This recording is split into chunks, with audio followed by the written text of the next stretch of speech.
Bismillah, Assalamualaikum warahmatullahi wabarakatuh.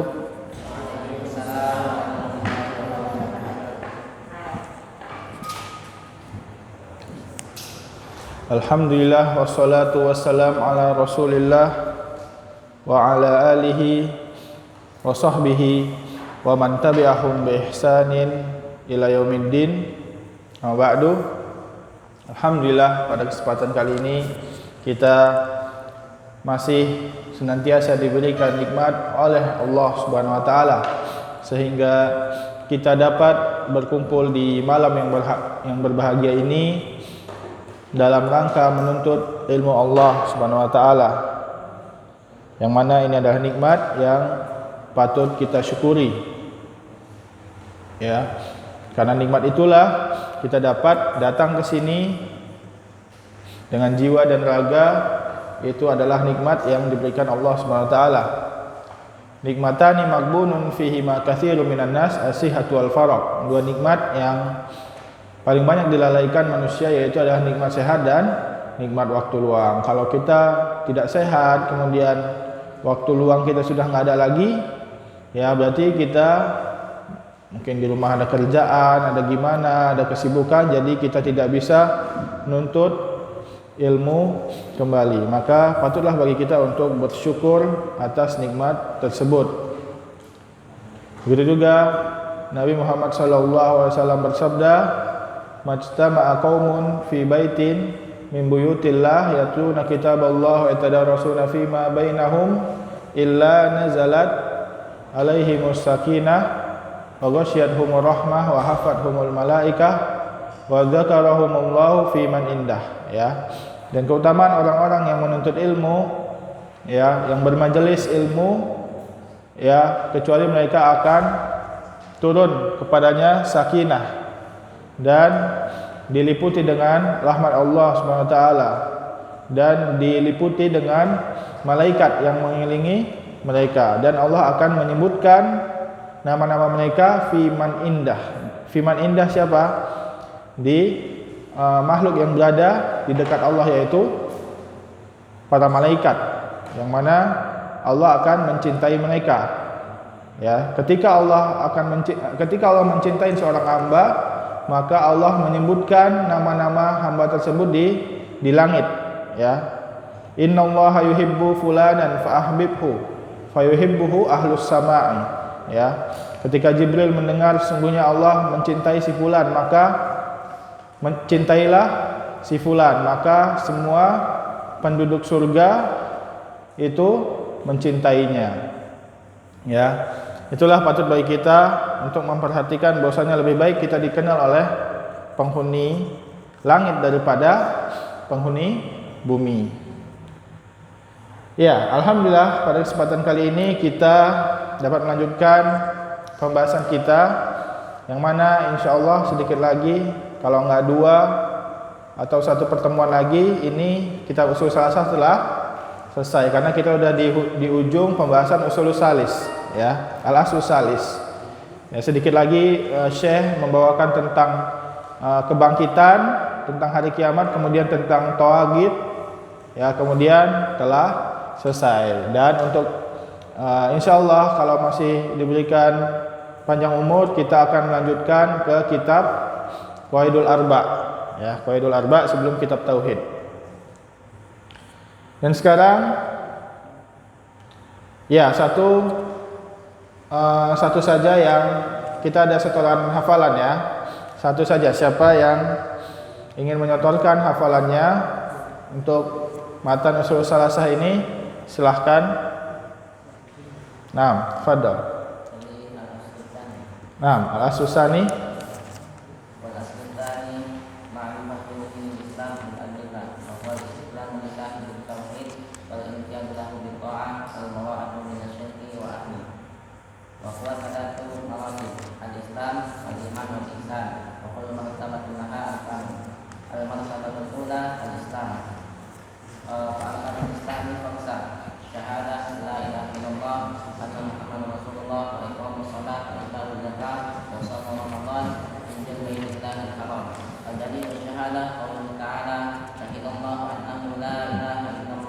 syahidallahu annahu la ilaha illa huwa wal malaikatu wa ulul ilmi qa'iman bil qist la ilaha illa huwal azizzul hakim.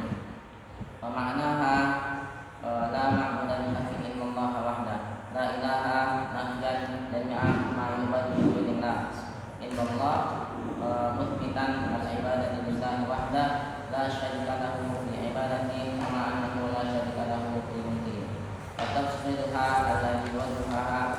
Wa tafsiruha alladhi yuwajjihuha ta'ala a'udzu billahi minasy syaithanir rajim. Wa idh qala Ibrahim li abihi wa qaumihi innani bari'un mimma ta'malun illa alladhi fatarani fa innahu sayahdin wa ja'alaha kalimatan baqiyatan fi 'aqibihi la'allakum turja'un. Wa qawluhu ta'ala qul ya ahlal kitabi ta'alu ila kalimatin sawa'in bainana wa bainakum alla na'budu illallah wa la nusyrika bihi syai'a wa la tattakhidha ba'duna ba'dan arbaban min dunillah wa in tawallaw faqulu ashhadu bi anna muslimun. Wa dalilu syahadah anna Muhammadar Rasulullah qawluhu ta'ala a'udzu billahi minasyaitonir rajim. Laqad ja'akum rasulun min anfusikum azizun 'alaihi ma 'anittum harisun 'alaikum bil mu'minina ra'ufur rahim. Wa ma'na syahadah anna Muhammadar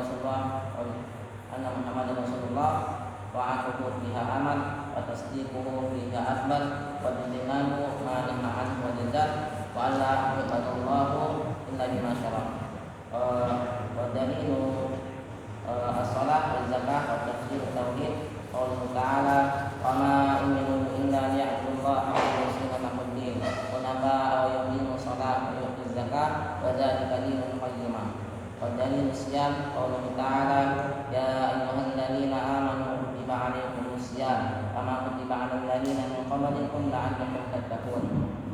Wa dalilul haji qauluhu ta'ala walillahi 'alan nasi hajjul baiti man istata'a ilaihi sabila wa man kafara fa innallaha ghaniyyun 'anil 'alamin. Al-martabatu tsaniyah al-iman wa huwa bid'un wa sab'una syu'bah. Fa'alaha qawlu la ilaha illallah wa adnaha limatul ada' al-tariqi wal haya'u syu'batun minal iman.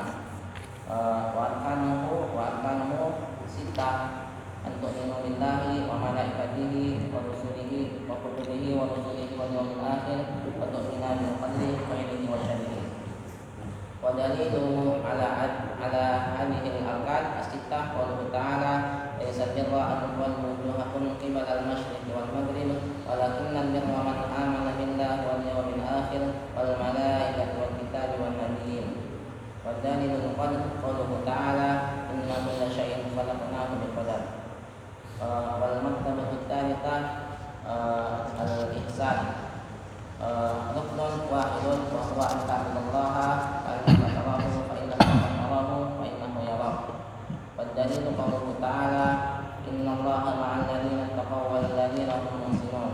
Wa qauluhu ta'ala wa tawakkal 'alal 'azizir rahim alladzi yaraka hina taqum yataqallabuka fis sajidin wa huwas samiul 'alim. Wa qauluhu ta'ala wa ma takunu fi sya'nin wa ma tatlu minhu al-Qur'an wa la ta'maluna min 'amalin illa kunna 'alaikum shuhudan idh tufiduna fihi. Wa dalilu minas sunnah hadithu Ibrahim al-mashhur an Umar bin Khattab radhiyallahu anhu qala bainahuma nahnu julusun 'inda Rasulullah sallallahu alaihi wasallam dzata yawmin idh qala 'alaina rajulun shadidu wal hijabi shadidu wal sya'ni la yura 'alaihi atau safari wa la ya'tihi minna ahadun hatta jalasa ila Nabi sallallahu alaihi wasallam wa asnada rukbatayhi ila rukbatayhi wa wada'a kafayhi ala fakhidayhi wa qala ya Muhammad akhbirni 'anil ihsan.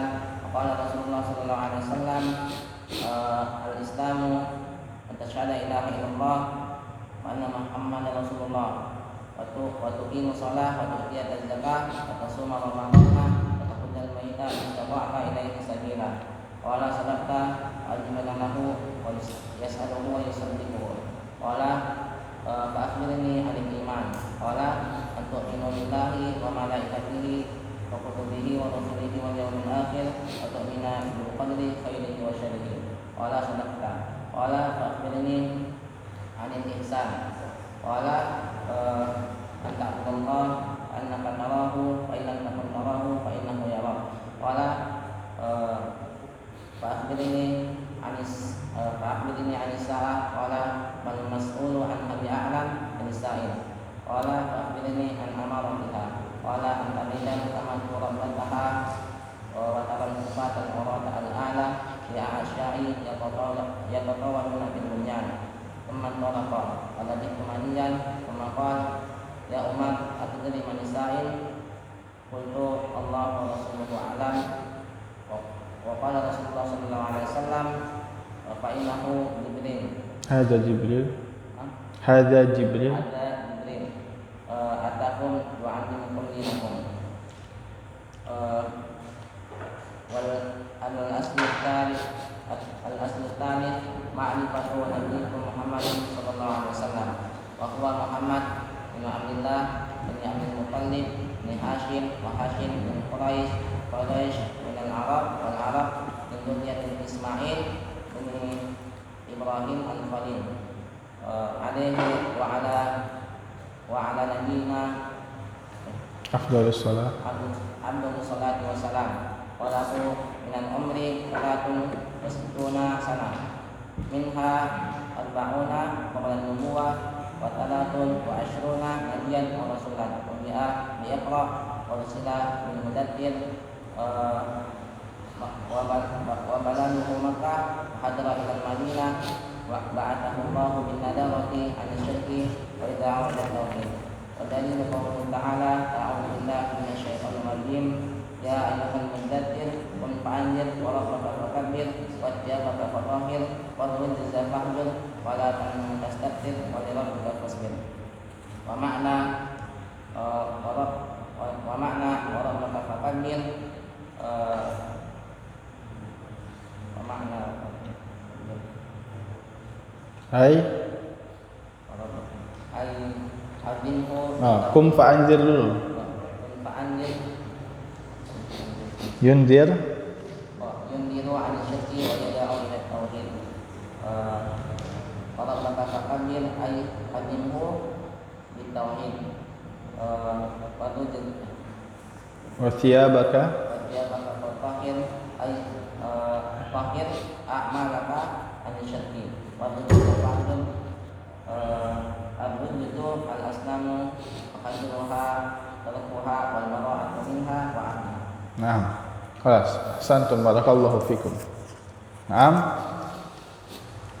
Nah, kita lanjut pembahasan kita. Adapun pada pembahasan kita yang kemarin kita telah membahas tentang al-aslu salis ya, tentang ma'rifatun Nabi Muhammad sallallahu alaihi wasallam dari nama beliau, nasab beliau, ayah beliau, kakek ya, kemudian perjalanan beliau, lahir beliau ya, kemudian tahun kapan saat beliau diturunkan wahyu ya, kemudian kita masuk ke pembahasan Isra Mi'raj ya. Kita sudah melewati pembahasan Isra Mi'raj dan sekarang kita masuk kepada qauluhu Syekh Muhammad bin Abdul Wahhab wa furidat alaihi shalawatul khamas ya. Ya di sini udah dapat kan? Wa furidat alaihi as-shalawatul khamas.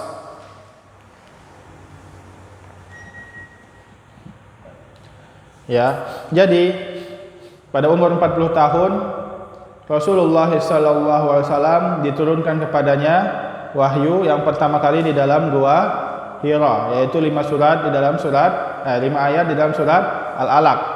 Kemudian beliau berdakwah tentang tauhid selama 10 tahun ya. Karena beliau 13 tahun di Mekah ya. Setelah umur beliau 40 tahun, beliau 13 tahun di Mekah ya sebagai nabi dan rasul ya, berarti umur 53 beliau hijrah ke Madinah. Jadi 13 tahun di Mekah. Nah, pada tahun ke-11 setelah bi'sah, ya, jadi dari umur 40 tahun itu 11 tahun setelah itu baru beliau, yang mana beliau hanya berdakwah kepada tauhid, baru setelah itu beliau disyariatkan untuk, ya, maksudnya diwahyukan untuk memerintah kepada ibadah solat. Ya, berarti ibadah solat disyariatkan pada tahun ke-11 ba'dal bi'sah, ya, bukan ba'dal hijrah, ya, bukan hijriyah, belum hijriyah ini. Karena belum hijrah kan. Akan tapi pada tahun ke-11 ba'dal bi'sah, ya. Jadi setelah peristiwa Isra Mi'raj, beliau salat di Mekah, ya, maksudnya melaksanakan salat di Mekah selama 3 tahun, ya, dari 11, 12, 13 ba'dal bi'sah. Kemudian, ya, nah di sini beliau hijrah ke Madinah setelah 13 tahun di Mekah. Wa furidat alaihi shalawatul khams. Ya, ini udah kita bahas tentang Isra Mi'raj. Wa shalla fi Makkah salasa sinin. Ya. Wa shalla fi Makkah, dan salat di Mekah salasa sinin, 3 tahun, ya. Jadi setelah Isra Mi'raj beliau langsung turun dari langit ke-7 ke Mekah, langsung salat subuh di Masjidil Haram, ya, selama 3 tahun. Wa ba'daha umira bil hijrah ilal Madinah. Adapun setelahnya beliau diperintah dan telah diizinkan oleh Allah Subhanahu wa taala untuk hijrah ke Madinah, ya. Jadi ketika orang-orang kafir Quraisy sudah makin panas, ya, sudah tidak bisa lagi menahan dakwah Nabi Muhammad SAW, ya, mereka orang-orang kafir Quraisy telah melarang, telah mencaci maki, ya, telah mengganggu, tapi tetap tidak bisa meruntuhkan semangat Nabi Muhammad SAW. Kemudian datang mereka untuk merayu, ya, dengan merayu Nabi Muhammad SAW dengan beberapa sogokan, ya, tetap tidak bisa, ya. Begitulah strategi orang-orang kafir ketika mereka tidak bisa membendung dakwah Nabi Muhammad SAW. Mereka menarik mereka, kemudian strategi mereka mencoba untuk menarik atau menggandeng Nabi Muhammad SAW. Begitulah taktik orang-orang kufar. Tidak beda jauh dengan keadaan, ya, kita sekarang, di mana orang-orang orang-orang kafir ketika sudah tidak bisa lagi membendung agama Islam, maksudnya tersebarnya agama Islam, mereka berusaha untuk menggandeng orang-orang Islam, ya, menggandeng mereka dengan berbuat baik kepada mereka, kepada orang-orang kafir, orang-orang Muslim. Kenapa? Mereka mempunyai strategi, ya, karena mau gimana pun orang-orang kafir tidak akan mungkin ridho kepada agama Islam. Jadi perbuatan baik mereka itu hanya strategi, ya, untuk menarik orang-orang Muslim kepada agama mereka. Paham, ya? Nah, kemudian 13 tahun kemudian beliau hijrah ke Madinah, ya. Yang mana peristiwa hijrah itu ketika Abu Jahal ini salah satu paman Nabi Muhammad SAW, ya. Paman beliau itu ada 10, ya, akan tapi telah meninggal 6, dan ketika Nabi Muhammad menjadi Rasul dan Nabi, yang masih hidup hanya 4, ya. 2 berada di surga dan 2 berada di neraka, ya. 2 masuk Islam dan 2 menolak Islam, ya. Yang masuk Islam siapa aja? 2, Hamzah dan siapa? Abbas, ya. Dan martabah Hamzah ini lebih tinggi daripada Abbas. Kenapa? Karena Hamzah sudah mendapat laqab dari Allah Subhanahu wa taala sebagai Asadullah, ya. Asadullah, ya, singa Allah, yang mana beliau menebas semuanya, ya, pada perang Badar, ya. Kemudian beliau dibunuh pada perang Uhud oleh, ya, Wahsy, ya. Nah, dan 2 lagi siapa yang berada di neraka? Abu Thalib dan Abu Lahab, ya. Abu Thalib ini yang paling melindungi Nabi, usaha beliau untuk melindungi Nabi itu sangat besar, ya. Dan beliau pada akhirnya meninggal dalam keadaan kafir, ya. Padahal Nabi Muhammad pada saat beliau sakaratul maut itu Nabi Muhammad telah datang untuk memasukkan Abu Thalib ini ke dalam Islam, ya, dengan ingin menakalkan, maksudnya melafadzkan syahadat agar beliau mengikuti. Akan tapi beliau di situ telah hadir juga siapa? Abu Jahal, yang memelototi Abu Thalib untuk tidak ikut kepada agama Islam. Ketika Nabi Muhammad perintahkan untuk wahai pamanku, ucapkanlah kalimat yang akan melindungi dari siksa api neraka, ya. Akan tapi di situ Abu Lahab terus melawan dengan, apakah kamu ingin meninggalkan agama-agama nenek moyangmu, gitu. Jadi sampai sakaratul maut, sampai hilang, sampai telah ditenggorokan nyawa beliau, tidak masuk Islam. Sangat disayangkan. Apa hikmahnya ketika Abu Thalib ini tidak masuk Islam? Ya, ini memang takdir, akan tapi mempunyai hikmah yang sangat besar. Kenapa? Karena jika dari awal Abu Thalib ini telah masuk Islam, maka tidak ada yang melindungi Nabi Muhammad dalam berdakwahnya, ya. Ketika Abu Thalib ini langsung masuk Islam, maka orang-orang kafir Quraisy langsung memerangi mereka, sama seperti memerangi Abbas, memerangi Hamzah dan Nabi Muhammad SAW.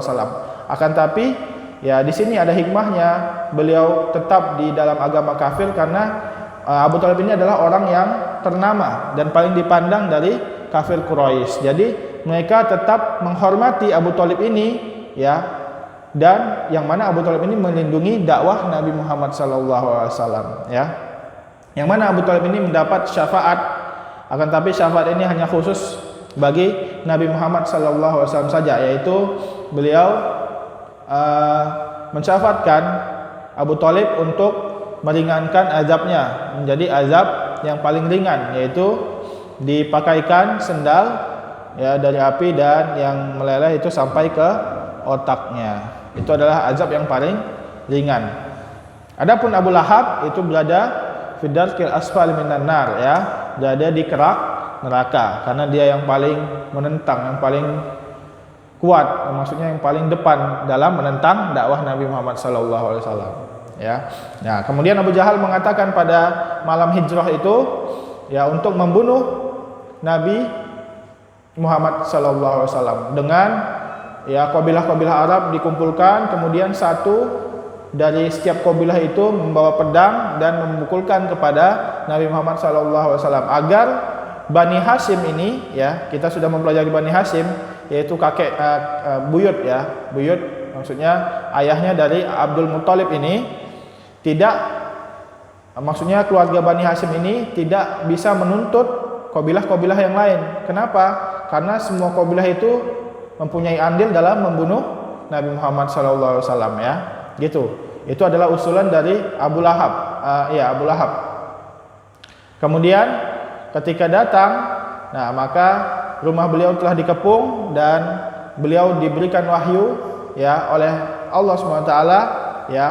Jadi Nabi Muhammad tahu dan tempat tidur beliau itu ditempati oleh Ali bin Abi Thalib, ya.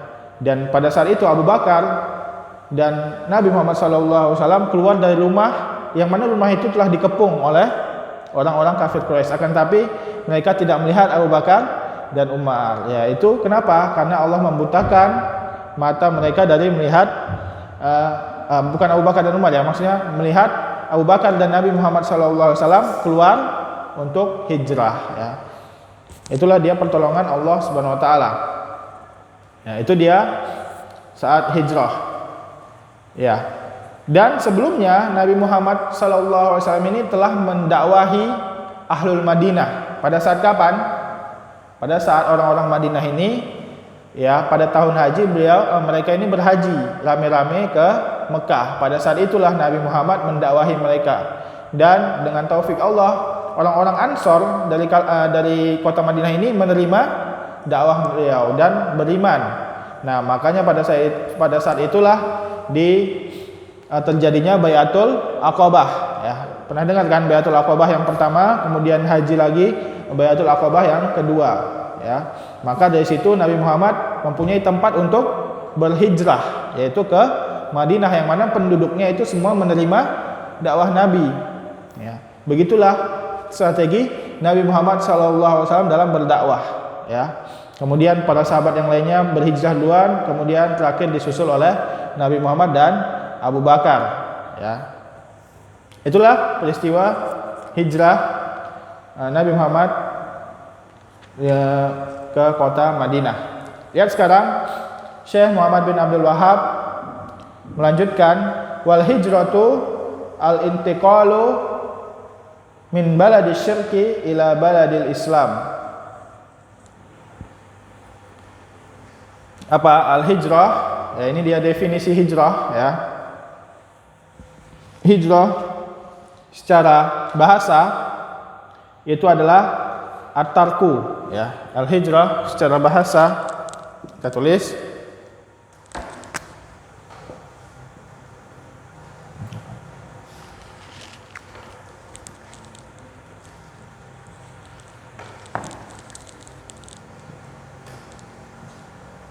al-hijrah secara bahasa lugatan at-tarku, ya. At-tarku, meninggalkan, ya. Ya, maksudnya dia meninggalkan apa? Meninggalkan keburukan menuju kebaikan. Ketika orang hijrah, ketika Nabi Muhammad SAW hijrah dari Mekah ke Madinah, berarti beliau meninggalkan Mekah dan menuju Madinah, ya. Maksudnya meninggalkan baladus syirki. Kenapa? Karena waktu itu Mekah itu masih menjadi baladu asyirki, ya, kepada baladul Islam, yang mana penduduk Madinah ini menerima dakwah Nabi Muhammad SAW, ya. Makanya ada istilah hijrah orang pemuda hijrah, ya kan? Ada kan istilah itu. Hijrah apa dia? Hijrah negara? Enggak. Kenapa? Dia itu hijrah dari kebiasaan buruk, maksudnya dari kehidupan atau agama mereka yang buruk kepada agama yang baik, maksudnya yang lebih terang benderang, ya. Maksudnya yang mana dia dulunya sering berbuat dosa, kemudian hijrah, ya. Hijrah menjadi taubat dan sering ibadah, ya. Dan hijrah itu, ingat, hijrah itu maksudnya hijrah di sini hijrah kehidupan, maksudnya hijrah dari yang mana kebiasaannya buruk menjadi baik itu tidak bisa ditandai dengan penampilan. Ya, belum tentu dia pakai PC-nya harus bulat, ya. Kemudian harus pakai jubah, harus nggak isbal, ya. Ya, maksudnya kok isbal itu wajib, akan tapi tidak harus dia pakai jubah gamis, ya. Nanti yang kalau misalnya dia udah hijrah, yang ditemaninya yang pakai jubah aja, yang pakai gamis aja, yang pakai koko nggak bisa begitu, ya. Karena bukan itulah dia definisi hijrah yang sebenarnya, ya. Bukan itu dia definisi hijrah yang sebenarnya. Kemudian secara istilahan apa? Itu yang disebutkan Syekh Muhammad bin Abdul Wahhab, ya. Al-intiqalu min baladis syirki ila baladil Islam, ya. Enggak usah disebut lagi, sudah disebutkan Syekh. Al-intiqalu ila baladis syirki min baladis syirki ila baladil Islam. Pindah. Al-intiqal ini berpindah dari negara syirik kepada negara Islam, ya. Dan tidak harus dari negara syirik, ya. Akan tapi pindah dari tempat yang banyak kemaksiatan di dalamnya, walaupun itu orangnya masih Islam semua, akan tapi banyak kemaksiatan, kepada tempat yang banyak hidup sunnah di dalamnya, itu juga disyariatkan. Paham, ya? Akan tapi yang wajib di sini adalah intiqal min baladis syirki ila baladil Islam. Apa itu baladis syirki? Apa itu baladil Islam? Ya, di sini disebutkan saja, ya. Baladus syirki itu baladus syirki atau negara syirik, maksudnya negara kafir, itu yang mana di dalamnya didirikan syiar-syiar kekafiran, ya. Dan tidak adanya syiar-syiar Islam. Ya, contohnya, kalau misalnya di sebuah negara kita tidak bisa melaksanakan sholat jamaah, ya, tidak ada azan di negara tersebut, ya, tidak ada azan, ya, dan kita cuma beberapa orang, maksudnya minoritas, tidak mayoritas, ya, tidak ada azan, tidak ada zakat, tidak ada yang berpuasa, semuanya tidak ada. Ya, bahkan di negara itu didirikan tempat-tempat ibadah dari agama yang lain, maka itu adalah baladu syirk. Seperti ya apa? Baladu syirk seperti apa? Amerika, kemudian Cina, Rusia, Prancis, itu semua baladu syirk. Kenapa? Karena telah kita lihat, ya, orang-orang muslim di dalam negara itu dijajah atau dibantai. Adapun negara Islam yaitu negara kebalikannya, negara yang di dalamnya didirikan syiar-syiar Islam, ya, ada azan, ada sholat 5 waktu dan seterusnya. Seperti apa negara Islam? Arab Saudi, ya. Indonesia negara Islam bukan? Dia negara pertengahan, Indonesia ini, ya. Bukan negara kafir dan bukan negara Islam, ya. Kenapa bukan negara Islam? Kenapa bukan negara kafir dulu?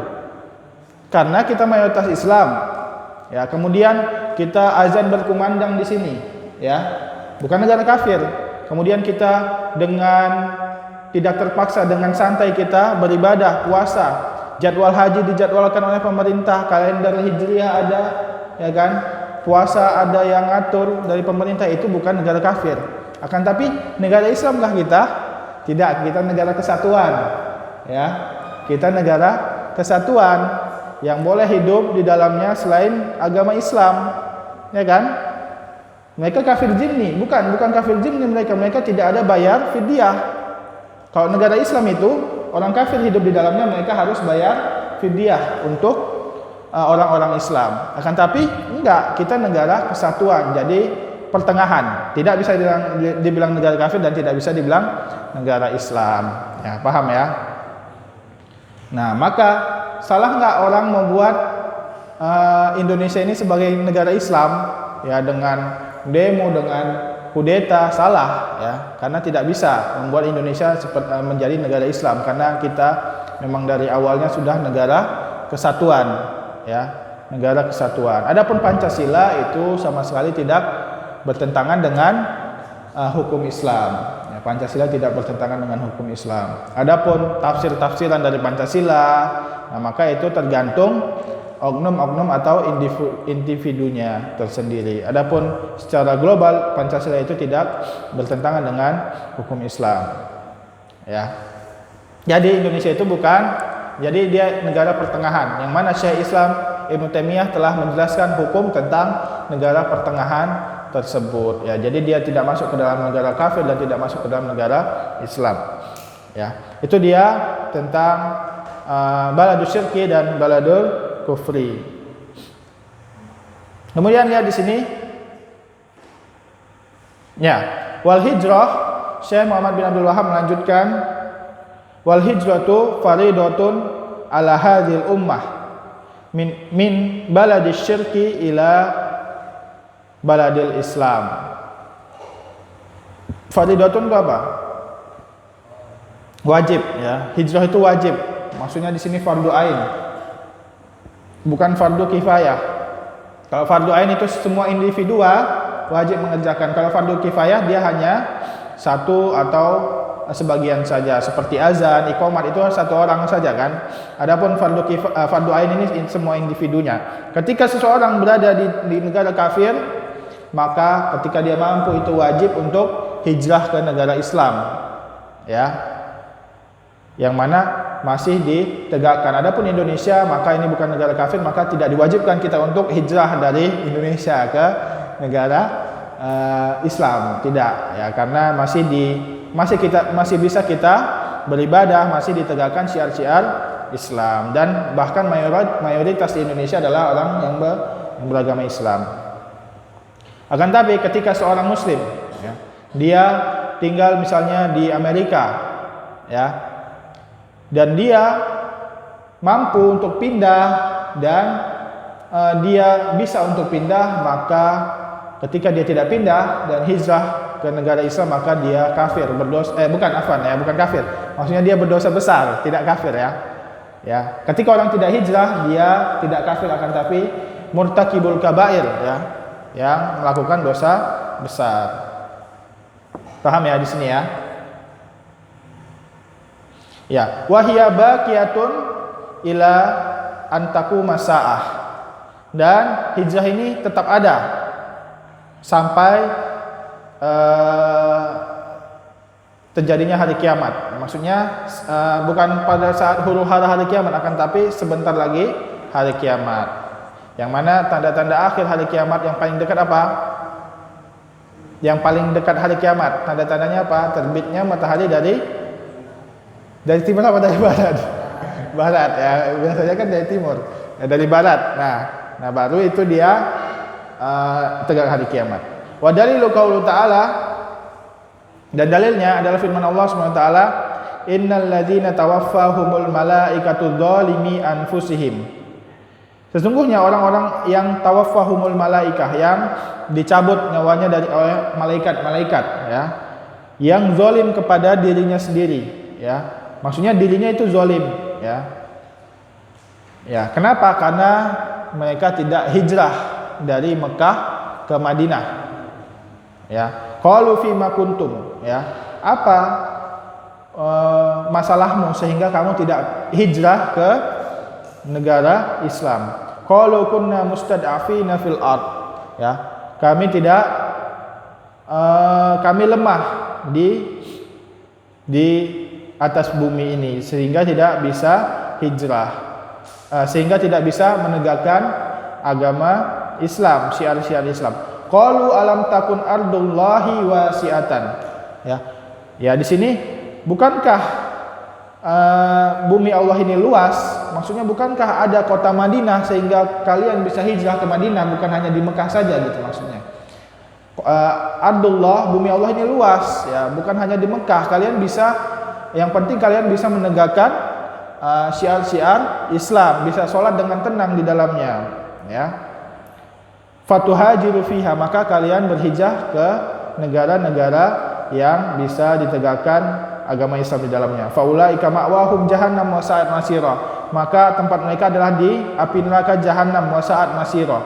Lihat di sini, ketika seseorang tidak hijrah dari negara syirki sedangkan dia mampu, maka ketika dia tidak hijrah, dia ma'wahum jahannam, tempat mereka di neraka saat masiro, dan azab yang pedih, akan tapi tidak kekal karena mereka tidak kafir. Paham ya? Tidak kekal. Illal mustad'afina minar rijali wan nisa'i wal wildan, kecuali orang-orang yang lemah. Maksudnya di sini dia tidak mempunyai kemampuan untuk berhijrah, dari lelaki, perempuan, dan wildan, anak kecil, ya. Wildan ini jamak dari walidah. Walid itu kalau li-nya yang panjang, walidun itu artinya anak. Kalau wa-nya yang panjang, walidun itu artinya ayah. Ya, wildan ini jamak dari walidun, ya. Dan anak-anak kecil la yastati'unal hilata, mereka tidak mempunyai cara untuk keluar dari negara kafir tersebut. Wala yahtaduna sabila, dan mereka tidak tahu tempat, maksudnya enggak tahu jalan untuk hijrah ke negara Islam. Nah, maka ini diberikan uzur oleh Allah Subhanahu wa taala. Faulaika asallahu ayya'fu anhum wa kana Allahu afuwan ghafura. Ya, maka orang-orang seperti ini Allah asallah, ya. Allah akan, ya. Ya, asa ini akan, maksudnya akan mengampuni mereka, dan Allah adalah Maha Pengampun lagi Maha yang mengampuni, ya. Maha sama saja, afuwan ghafur, yang Maha mengampuni, ya. Ya, di sini ada dua perbedaan orang. Ketika orang mampu berhijrah kemudian dia tidak hijrah dari negara syirik ila baladil Islam, maka dia berdosa. Akan tapi ketika dia tidak mampu, maka di sini dia diberikan ampunan oleh Allah Subhanahu wa taala. termasuk Ibnu Abbas ya. Ibnu Abbas dan istrinya Abbas ini tidak mampu, pada saat itu tidak mampu hijrah dari Mekah ke Madinah. Karena hijrah pada saat dari Mekah ke Madinah ini dihalangi oleh orang-orang kafir Quraisy. Ya, lihatlah betapa pedihnya perjuangan para sahabat untuk memperjuangkan agama Islam. Ya, mereka ditahan di negara mereka, dan pada hakikatnya mereka juga tidak ingin hijrah dari kampung halaman mereka. Akan tapi ini adalah syariat dari Allah Subhanahu wa taala. Ya.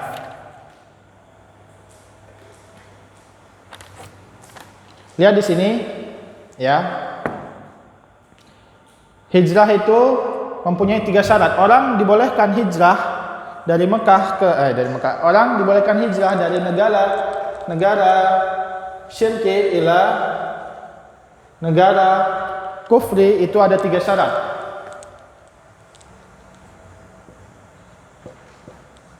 Syurutu jawazul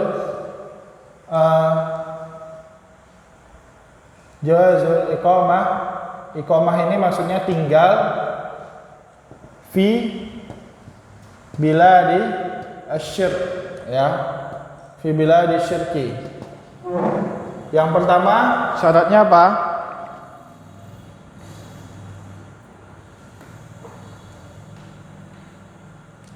An yakuna indahu ilmun. Indahu ilmun.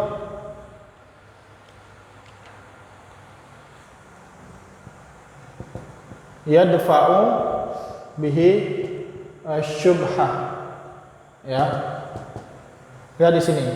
Yang mana dia mempunyai ilmu untuk menangkal syubhat-syubhat yang ada di negara syirik tersebut, ya. Jadi yang boleh hijrah ke negara syirik yang mana mereka mempunyai ilmu. Ilmu bukan ilmu dasar. Ilmu yang bisa menangkal syubhat. Ya. Jadi dia tahu bantahan, ya, tahu bantahan tentang argumen-argumen orang kafir, itu dia harus. Kenapa? Karena pastinya orang yang tinggal di negara syirik itu pasti mereka mempunyai syubhat, ya, pemikiran dan pemahaman argumen yang dilontarkan penduduk ahlu syirik tersebut. Yang kedua,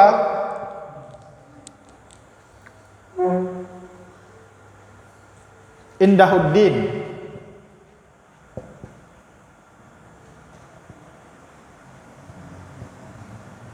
Maksudnya bukan dia mempunyai agama, maksudnya dia mempunyai ya ketakwaan. Ya, ketakwaan yamna'u minasyahwat. Yamna'u minasyahwat.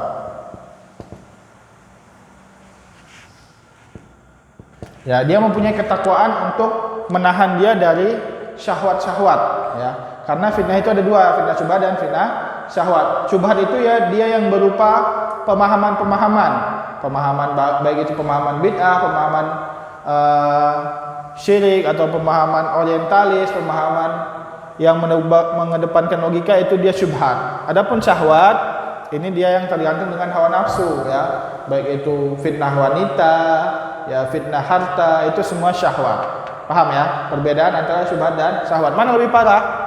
Syubhat apa syahwat? Ya? Syubhat, ya, yang bisa menjadikan seorang menjadi kafir, ya. Dia mengatakan Allah di mana-mana, mengatakan Allah itu maksudnya bersatu dengan kita. Nah, itu sudah mengeluarkan dia dari Islam. Adapun syahwat, dia kebanyakan terjerumus kepada maksiat saja. Walaupun ada orang yang syahwat yang mana dia terus menerus di dalam syahwatnya dan menjatuhkannya kepada kekafiran. Yang ketiga, muhtajun. Maksudnya apa muhtajun? Ya, dia butuh untuk hijrah ke sana. Contohnya, dia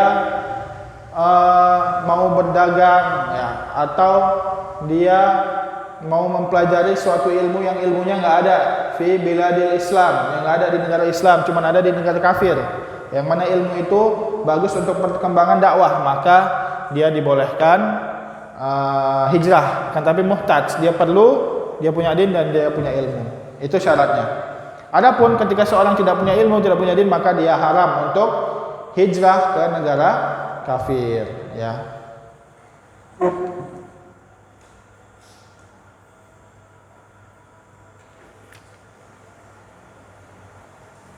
Ya, itu dia syarat-syaratnya secara umum. Adapun di sini disebutkan ya macam-macam orang yang tinggal di negara kafir. Jadi ada orang-orang yang tinggal di negara kafir, ya ada macam-macamnya. Yang pertama yang mana dia untuk berdakwah. Jadi dia ini seorang yang mempunyai ilmu, kemudian mempunyai ilmu yang banyak, kemudian dia pergi ke negara kafir untuk mendakwahi orang-orang yang ada di sana. Nah, ini adalah wajib, ya. Maka apa hukumnya? Hukumnya adalah wajib. Ya, adapun ini wajib tapi fardul kifayah, bukan fardul ain, ya, untuk berdakwah kepada negara kafir. Yang mana di sini Rasulullah bersabda, "Balighu anni walau ayah." Sampaikanlah dariku walaupun hanya satu ayat. Yang kedua, macam-macamnya adalah orang yang tinggal di negara kafir, yang mana dia sebagai mata-mata, ya, tentang perkembangan orang-orang kafir, bagaimana teknologi mereka. Maka ini salah satu bentuk dari jihad, sama yang pertama juga adalah bentuk dari jihad. Ya, sebagaimana Rasulullah SAW mengutus Huzaifah bin Yaman ke negara orang-orang musyrik pada saat Ghazwatul Khandaq, ya, pada saat perang Parit. Ya, di situ Rasulullah mengutus ya Huzaifah bin Yaman untuk memata-matai apa strategi mereka dalam perang tersebut. Kemudian saat dikabarkan strategi mereka berkuda terus dengan pasukan yang segini, maka di situ Salman Al-Farisi mengemukakan idenya dengan membuat parit, ya, sehingga mereka tidak dapat lewat. Itu perang Khandaq. Itu yang kedua. Yang ketiga, untuk mengurus urusan-urusan kenegaraan, ya, seperti kedutaan, ya, paham ya, kedutaan. Kan ada orang-orang Indonesia yang tinggal misalnya di Perancis, ya, itu kedutaan Perancis gitu kan, tentang yang mengurus transportasi atau sosial antara negara tersebut dengan negara Islam, ya.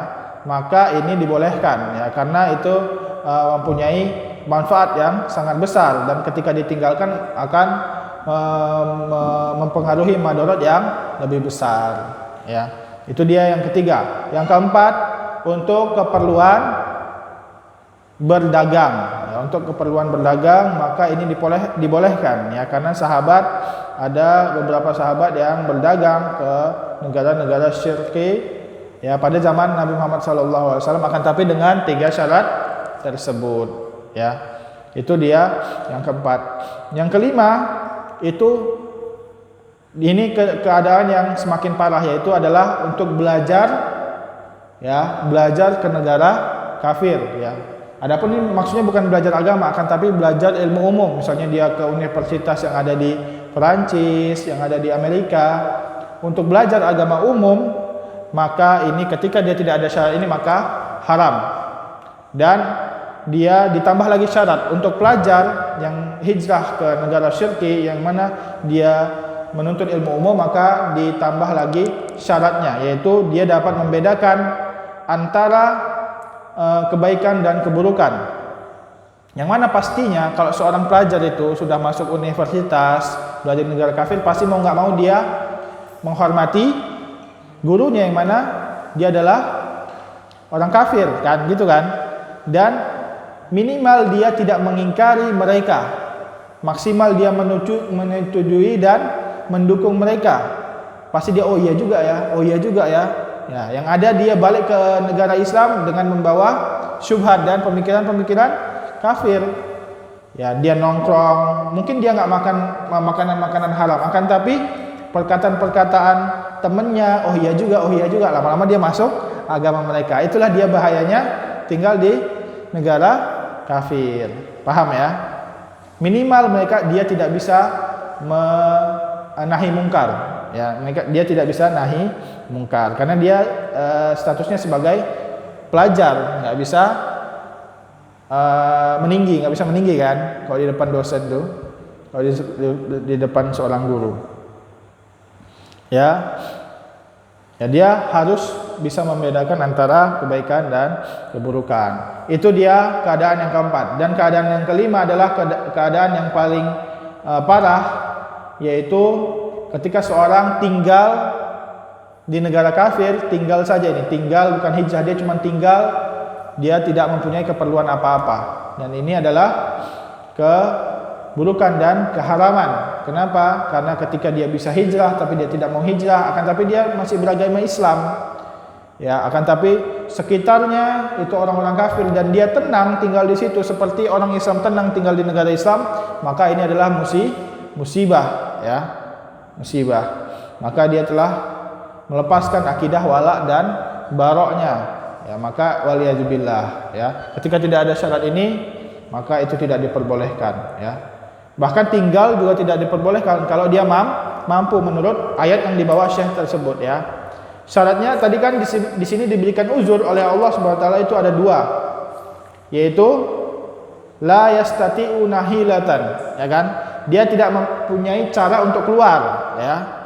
Enggak mempunyai cara untuk keluar. Misalnya orang-orang yang tinggal di Korea Utara enggak boleh keluar kan? Kalau keluar dibunuh. Nah, itu dia enggak apa-apa. Kenapa? Karena dia tidak bisa keluar. Karena dia beragama Islam.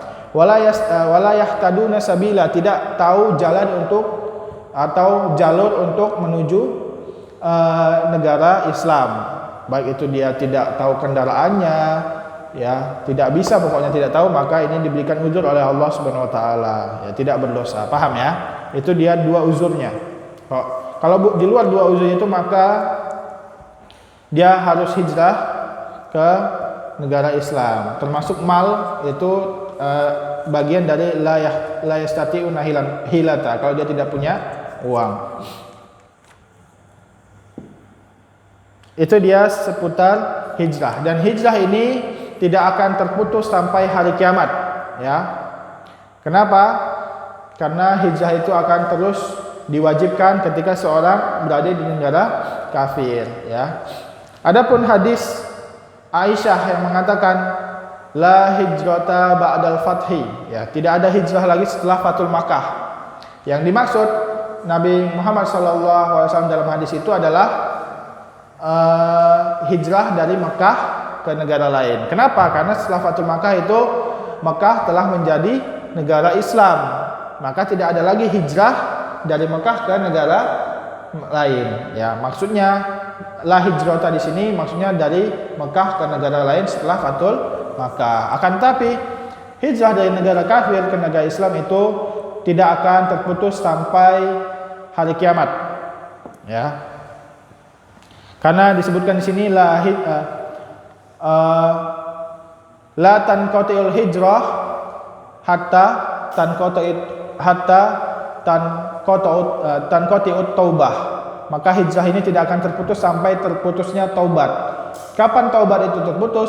Wala tanqati'ut taubah hatta tatlu'a syamsu min maghribiha, ya.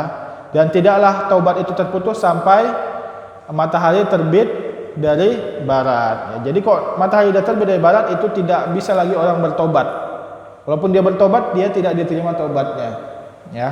Itu dia, ya. Waktu yang tidak diterima tobat itu ada dua, saat matahari terbit dari barat dan saat ruh sudah di tenggorokan. Itu dia seputar hijrah, ya. Sedikit lagi kita lanjut, ya, kita lanjut. Falamma istaqarra bil Madinah, ya, ketika Nabi Muhammad telah sampai ke Madinah, ya, yang mana pada saat hijrah Nabi Muhammad sangat ditunggu-tunggu oleh penduduk Madinah, ya. Amara bi baqiyati syara'il Islam, ya. Nabi Muhammad memerintahkan untuk mensyariatkan syariat-syariat Islam setelah tauhid dan salat, ya, baik itu saum, kemudian zakat dan haji. Ya, maka kita bisa lihat di sini tauhid itu dari awal bi'tsah. Kemudian salat itu dimulai pada tahun 11 ba'dal bi'tsah saat Isra Mi'raj. Itu dia dimulai, maksudnya disyariatkan salat. Adapun zakat, puasa itu disyariatkan pada tahun kedua ba'dal hijrah, setelah hijrah, ya. Jadi tahun kedua hijriyah. Paham ya? Tahun kedua hijriyah. Adapun haji, maka itu disyariatkan nanti lama pada tahun ke-9 hijriyah, ya.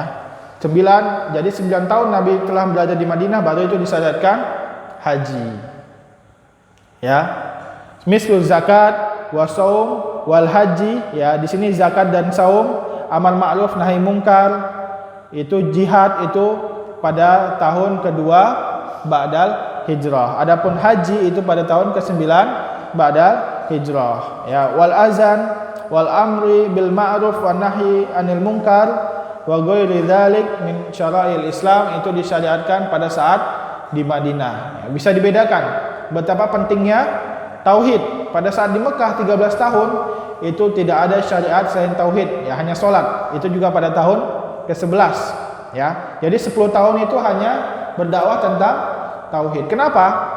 Karena percuma disyariatkan syariat-syariat Islam ketika mereka masih melakukan kesyirikan, maka semua syariat itu tidak akan berpengaruh, ya.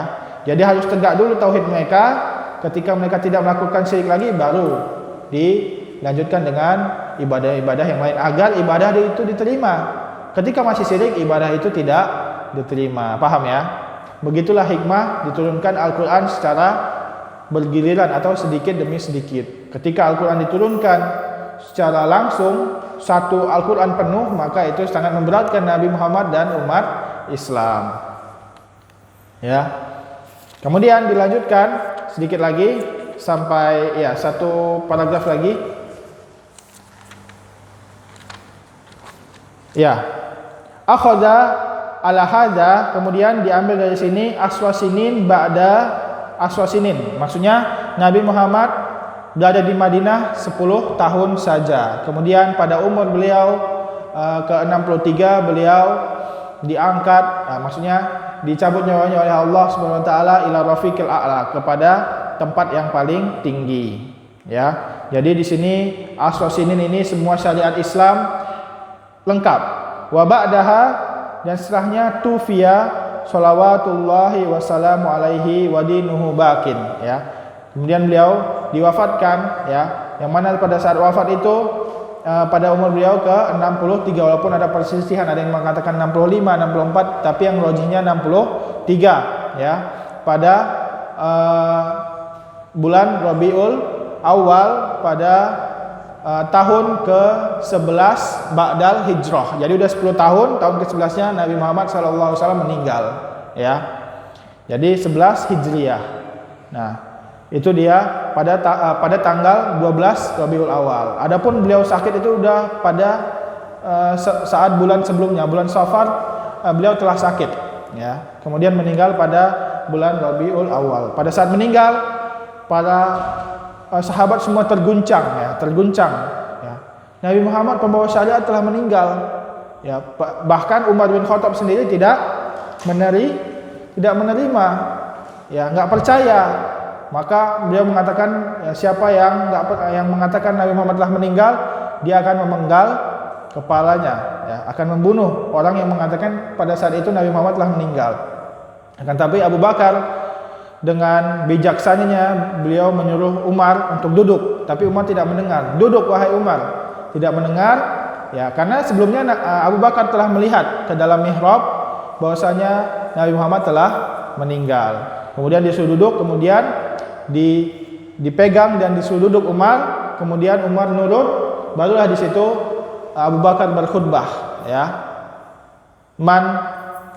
Beliau berkata di situ Abu Bakar, man kana ya'budu Muhammad fa inna Muhammadun qad mata. Barang siapa yang menyembah Muhammad atau dia masuk Islam karena Nabi Muhammad bukan karena Allah, maka sesungguhnya Nabi Muhammad telah meninggal. Ya. Wa man kana ya'budullah fa innallaha hayyun la yamut. Dan barang siapa yang menyembah Allah, masuk Islam karena Allah, maka sesungguhnya Allah Maha hidup dan tidak pernah mati. Begitulah dia imannya Abu Bakar As-Siddiq. Maka para sahabat semua tercengang, ya, merinding mendengar perkataan Abu Bakar. Ya, seakan-akan ini ucapan yang baru saja mereka dengar, ya. Ucapan yang langsung menetapkan hati mereka. Kemudian Abu Bakar membacakan ayat, ya, wa ma Muhammadun illa rasulun, dan tidaklah Muhammad kecuali hanya manusia yang diutus. Qad khalat min qablihi ar-rusul, yang mana telah didahulukan oleh rasul-rasul sebelumnya. Afa immata, ketika dia mati, ketika dia meninggal, au kutila, atau dibunuh, in qalabtum ala aqabikum, apakah kalian akan balik ke agama-agama nenek moyang kalian? Ketika para sahabat mendengar ayat yang dibacakan Abu Bakar pada saat itu, mereka seakan-akan baru mendengar ayat itu pertama kalinya, padahal telah disebutkan Nabi Muhammad pada saat hidup. Akan tapi seakan-akan mendengar pertama kalinya, karena pada saat itu mereka tidak percaya kematian Nabi Muhammad SAW, ya. Maka pada saat itu bergetarlah dan tersadarlah Umar bin Khattab radhiyallahu anhu, ya.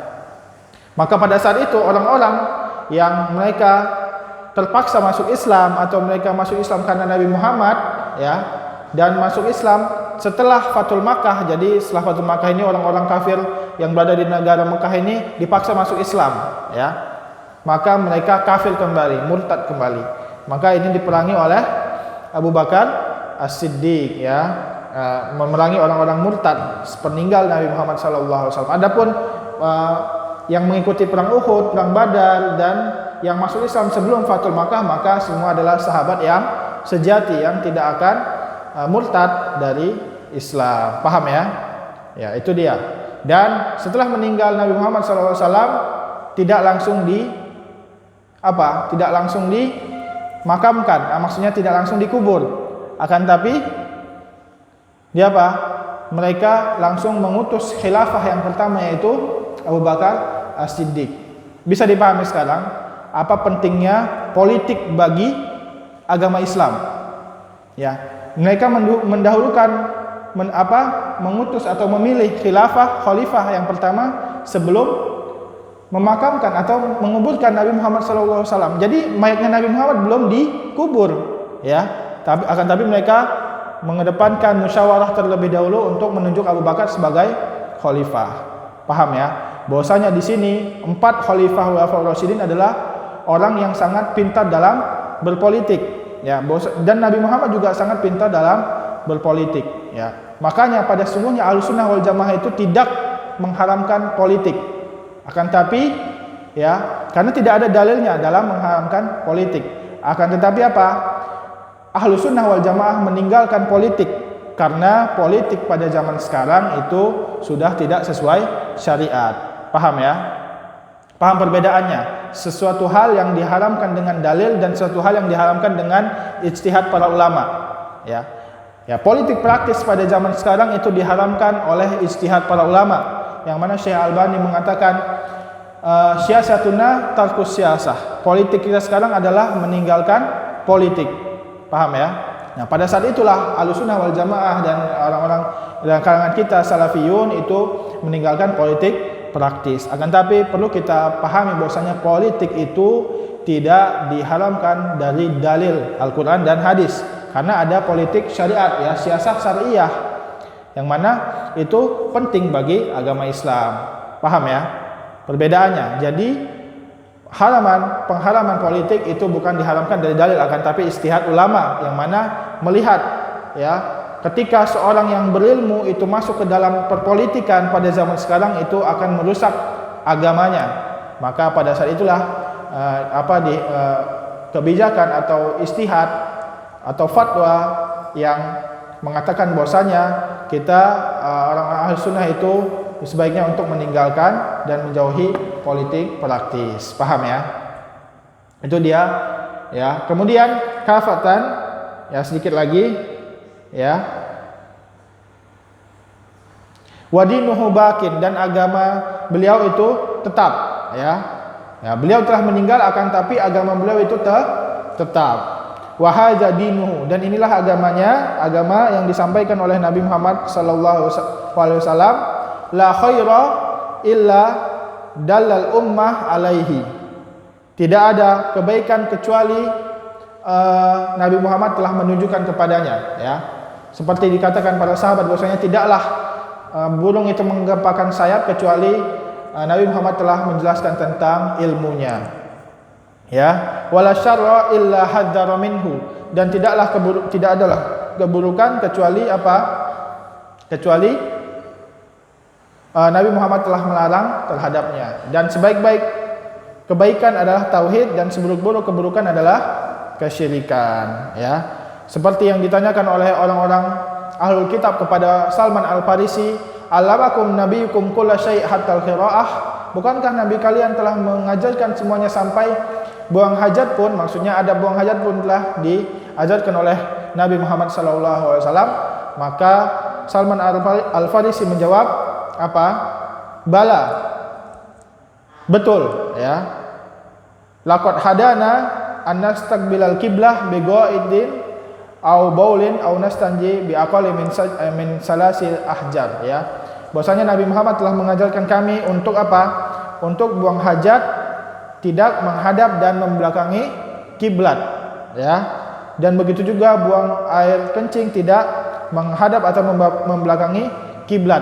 Dan beristijmar atau cebok itu tidak boleh sedikit dari 3 batu. Ya, ini maksudnya istijmar dengan memakai batu, ya. Adapun dengan memakai air itu maksudnya istinja. Nah, ini dipelajari di dalam masalah fikih, ya. Dan beliau juga mengajarkan kami untuk tidak cebok dengan tangan kanan, ya. Apa hikmahnya? Karena kalau cebok dengan tangan kanan, makan juga dengan tangan kanan, bercampurlah di situ, ya. Kemudian beliau juga mengajarkan kami untuk tidak cebok dengan tulang, karena tulang apa?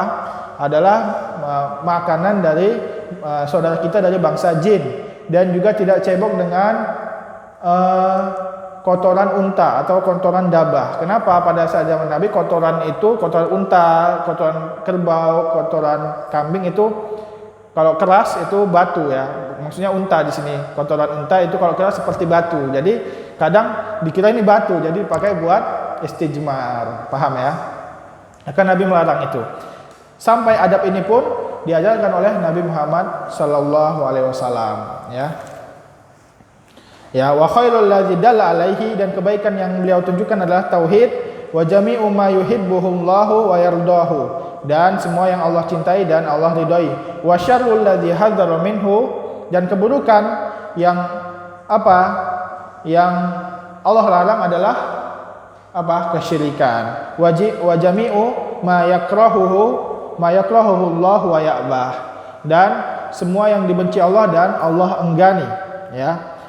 Ba'atsahullahu ilan nas, jadi Allah mengutus Nabi Muhammad kepada seluruh manusia, ya, baik itu yang kafir maupun yang muslim, ya. Maksudnya agamanya semua untuk manusia keseluruhan, ya, tidak memandang ras dan tidak memandang apapun, kafatan, ya, secara keseluruhan, ya. Maka batillah orang yang mengatakan bahwasanya Nabi Muhammad diutus untuk orang Arab saja, atau Nabi Muhammad diutus untuk keluarganya saja. Waliyadzubillah, itu adalah pemikiran orang-orang kafir, ya, pemikiran orang-orang orientalis.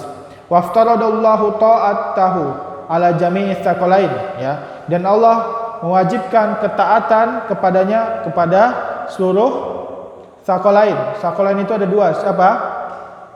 Al-jinni wal insi, jin dan manusia. Kenapa disebut tsaqalain? Tsaqal itu apa? Artinya berat. Kenapa disebut berat? Karena jin dan manusia ini adalah makhluk yang paling berat, maksudnya banyak, ya, di muka bumi ini banyak, paling banyak itu jin dan manusia. Jinnya banyak, manusianya banyak, ya, daripada makhluk-makhluk yang lain. Maksudnya makhluk hidup di sini, ya. Nah, wa dalilu qaulu ta'ala, dan dalilnya yaitu adalah firman Allah Subhanahu wa taala, "Qul ya ayuhan nasu inni rasulullahi ilaikum jami'an." Katakanlah wahai manusia bahwasanya sungguhnya saya adalah rasul yang diutus oleh Allah kepada kalian semua, ya. Bukan hanya kepada orang Arab saja, bukan hanya kepada kaum tertentu saja, ya. Wa akmalallahu bihiddin, dan Allah menyempurnakan din, ya. Yang mana dalilnya wa dalilu qaul ta'ala al-yauma akmaltu lakum dinakum wa atmamtu alaikum ni'mati wa raditu lakumul Islam madina, ya. Nah, di sini pada hari ini, pada kapan itu? Pada saat Fathul Makkah, ya. Pada saat wukuf di Arafah, ya, Allah menurunkan ayat, ya, ini ayat terakhir yang diturunkan di dalam Al-Qur'an di dalam syariat, bukan di dalam keseluruhan, ya. Ini ayat terakhir yang diturunkan di dalam pensyariatan, bukan keseluruhan Al-Qur'an, ya. Adapun keseluruhan Al-Qur'an bukan ayat ini, ya. Al-yauma akmaltu lakum dinakum wa atmamtu alaikum ni'mati wa raditu lakumul Islam madina, ya. Pada hari ini aku sempurnakan agama kalian dan aku lengkapkan nikmat-nikmatku kepada kalian wa raditu lakumul Islam madina, dan aku ridhoi agama Islam sebagai agama kalian. Lihat di sini, pada hari ini sudah dilengkapkan, ya, sudah disempurnakan oleh Allah SWT. Maka tidak ada tambahan dan tidak ada kekurangan. Ketika air udah penuh, gelas sudah penuh itu tidak bisa ditambah lagi. Kalau tambah dia tumpah, malah membuat kotor. Paham ya? Itu dia. Ketika agama telah penuh, ditambah-tambah, maka itu menjadi bid'ah dan tidak bisa dikurangi lagi karena Allah telah menyempurnakannya, ya. Maka ini dalil untuk membantah orang-orang yang menambah-nambah agama Allah Subhanahu wa taala, ya. Pada saat turun ini, maka semua sahabat senang kecuali Abu Bakar, yang mana beliau menangis karena beliau tahu, ya, bahwasanya ini adalah pertanda bahwasanya Nabi Muhammad sudah selesai risalah dan akan diambil oleh Allah Subhanahu wa taala, ya. Wa ma ba'dal kamal illa nukson, dan tidaklah setelah kesempurnaan kecuali kekurangan. Ya, kekurangannya apa? Diangkat, maksudnya diambilnya Nabi Muhammad SAW, ya. Dan kemudian setelah meninggalkan, maksudnya diwafatkan Abu Bakar, Umar, kemudian muncullah sekte-sekte sesat. Itulah kekurangan setelah kesempurnaan Islam. Paham ya? Inilah dia maksudnya perkataan Abu Bakar, wa ma ba'dal kamal ila nukson, ya. Wa atmamtu alaikum nikmati, dan telah kusempurnakan nikmat-nikmat kalian untuk nikmat-nikmat aku untuk kalian, ya. Maka tidak adalah seorang hamba yang meninggal kecuali nikmatnya, rezekinya sudah penuh untuk dia, ya. Jadi tidak ada seorang meninggal kecuali nikmatnya itu semua sudah diturunkan oleh Allah untuk dia, ya. Tidak ada yang namanya nikmatnya ketinggalan gitu, enggak ada, ya. Karena dia meninggal pasti nikmatnya sudah jatahnya itu sudah pas untuk dia. Itu dia, ya. Ya, waraditu lakumul Islam madina, dan aku ridhoi Islam dengan agama kalian, ya. Dan yang terakhir, Syekh Muhammad bin Abdul Wahhab menyebutkan dalil atas kematian Rasulullah sallallahu alaihi wasallam, ya. Wa dalilu ala mautihi sallallahu alaihi wasallam qaulu ta'ala. Dalil atas kematian Nabi Muhammad sallallahu alaihi wasallam adalah firman Allah Subhanahu wa taala, innaka mayyitun wa innahum mayyitun, ya. Sesungguhnya kamu adalah orang yang akan meninggal dan mereka juga akan meninggal. Paham di sini ya? Mayyit dengan mait, apa bedanya? Ya. Kalau mayyit itu seorang yang akan meninggal artinya, bukan orang yang telah meninggal, mayyitun itu kalau pakai tasydid, ya. Adapun maitan itu adalah jasad yang telah ditinggalkan oleh ruhnya. Berarti dia maksudnya bangkai, itu maitan tanpa tasydid. Akan tapi mayyitun itu orang yang akan meninggal. Paham perbedaannya ya? Makanya sini disebutkan mayyitun, ya. Bukan berarti bahwasanya kamu telah meninggal, enggak ya? Innaka mayyitun wa innahum mayyitun. Summa innakum yaumal qiyamati inda rabbikum takhtasimun, ya. Sesungguhnya kamu pada hari kiamat nanti, maksudnya innakum ini maksudnya umat Islam dan seluruh manusia ini pada hari kiamat nanti akan takhtasimun, akan mempertanggungjawabkan amal-amal kalian, ya. Inilah dia tentang hidup Nabi Muhammad sallallahu alaihi wasallam, tentang al-aslus salis, tentang mengenal Nabi Muhammad sallallahu alaihi wasallam telah selesai sampai di sini, ya. Adapun pertemuan selanjutnya kita tentang akidah ya, di sini Syekh Muhammad bin Abdul Wahab menyebutkan tentang akidah kebangkitan, ya, bahwasanya nanti orang-orang akan dibangkitkan pada hari kiamat, ya. Kemudian beliau menyebutkan tentang togut-togut yang disembah selain Allah. Kemudian setelah itu selesailah matan usul salasah ini. Mungkin ini berapa pertemuan lagi? 2 pertemuan lah ya, maksimal 2 pertemuan. Ya, 2 pertemuan ini. Kalau enggak 1 pertemuan juga enggak apa-apa ya. Berarti minggu kedepannya lagi kita telah masuk Qawaidul Arba. Ya, bilang ke Ustadz Zamzami dan Ustadz Zulfan ya, dengan mengganti kitabnya dengan Qawaidul Arba. Qawaidul Arba mungkin sebentar aja, mungkin sebulan aja 4 pertemuan. Itu kita langsung pindah ke kitab Tauhid. Ya, kitab Tauhid ini kita agak maksudnya tidak terperinci seperti ini ya, seperti usul salasah. Beda kitab Tauhid banyak ya, nggak mungkin terperinci seperti usul salasah ini. Maksudnya kita satu bab, satu pertemuan, satu bab nanti sampai selesai ya, karena babnya banyak di dalam kitab Tauhid ya. Kemudian setelah itu kita masuk ke Kasyfus Syubhat ya, itu tingkat lanjutan untuk akidah uluhiyah. Baru setelah itu kita pindah ke akidah asma wa sifat ya. Sudah selesai dari tauhid uluhiyah, kita pindah ke tauhid asma wa sifat. Yang mana tauhid asma wa sifat ini syubhatnya lebih dahsyat daripada tauhid uluhiyah ya. Lebih dahsyat, jelas lebih dahsyat, yang mengatakan Allah di mana-mana. Kalau kita mendengar syubhat mereka, kita akan mengatakan oh iya juga ya. Dia bermain dengan logika.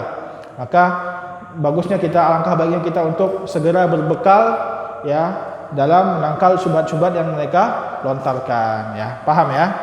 Mungkin ini saja ya. Ada tanya jawab enggak? Satu saja ya, silahkan. Karena waktunya sudah hampir habis.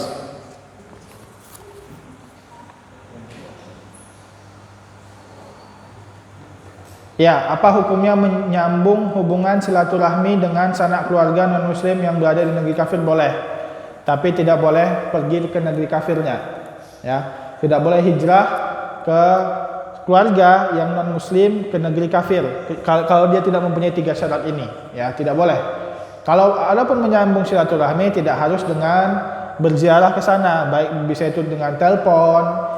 Dan itu menanyakan bagaimana kabarnya, nggak usah ngomong-ngomong tentang agama mereka, bagaimana kabar mereka, sehat, keuangan lancar nggak, kalau nggak dikirim uang, biar apa, mereka hatinya renyuh dan menerima agama Islam. Itulah dia metode dakwah. Tidak semuanya harus kita boikot, tidak semuanya harus kita marahi, nggak begitu Islam ya. Islam itu dibangun atas pondasi rahmatan lil alamin, akan tetapi sesuai dengan akidah wala dan bara ya. Kita mendakwahi mereka, berbuat baik kepada mereka dengan suatu tujuan, yaitu untuk mendakwakan mereka agar mereka masuk ke dalam Islam. Paham ya? Tidak perlu hijrah ya. Baik itu SMS saja, kirim chat WA ya. Itu sudah silaturahmi ya. Paham ya? Mungkin ini saja yang dapat disampaikan. Kita tutup dengan doa kafaratul majlis. Subhanakallahumma wa bihamdika asyhadu an la ilaha illa anta wa astaghfiruka wa atubu ilaik. Wassalamualaikum warahmatullahi wabarakatuh.